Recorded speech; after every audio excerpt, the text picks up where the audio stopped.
Okay, gonna do one more for today. Okay, this is not the whole book. This is a call to the Christians. This is my book, Sandra Hartsell. And I'm just going to read a few poems out of it so you can kind of get to know what the book's about. Okay, first poem we have is Another Way. Please listen when you hear the still small voice say, there is another way. There have been times in my life when I have heard God speak these words, but I didn't know any other way. Through the tough times in life, there is another way. When we ask God what the other way is, He will show us if we listen to Him. I know one time, well, we'll talk later. He will show us. It may not be today or tomorrow when He shows us. God will show us His way when it is His time. It may take weeks or years for God's season to come. It is His season, though, so we must wait patiently on Him. It was one time that my oldest child was in school, and God said, there is another way. And I kept thinking, well, what way is that, God? Because in my tradition, in my generation, there were no private schools or anything. And He kept telling me when he was in kindergarten, there's another way, there's another way. And I said, God, if there's another way, you got to show me, because I don't know. And eventually He did show me that there was another way to teach. Later on, when they were in school, all three of mine, I took them out of school and homeschooled them.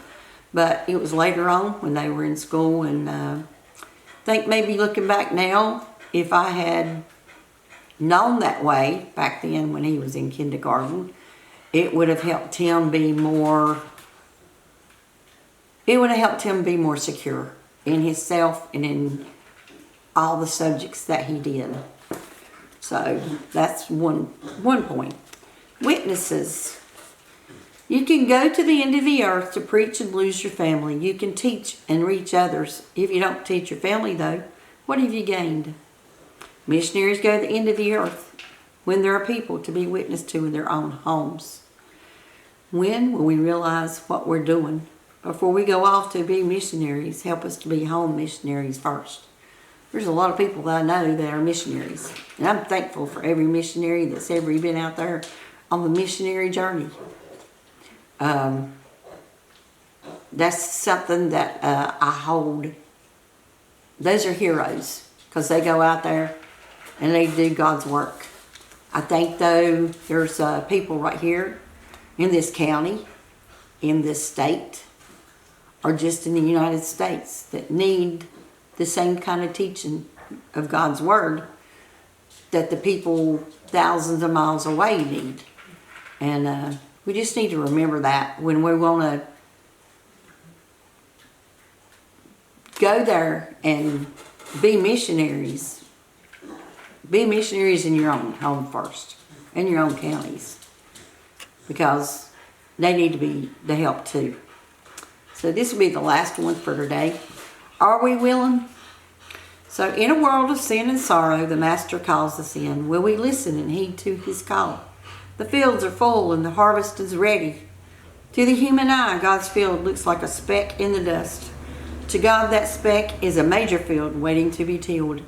After the tilling is over, the sowing must be done. Will we be willing to work for Him? As the days are long, help us to look at the things we will gain if we focus at You, God. Reading Your Word daily, Your blessings will overflow. Help me to be worthy of Your love, Your direction we will know. As we pray on our knees, may the speck of dust, may the speck never die out until You come again. I accept Your call, Lord, for You are in the midst. And we will start back on the next one tomorrow. Thank You, God, for everybody that's listening to these books. We just thank You that we have books, we can read books. And we just thank You for children that listen. We thank You for adults that listen. And we just thank You, God, that we can be Your witnesses. In Jesus' name we pray. Amen.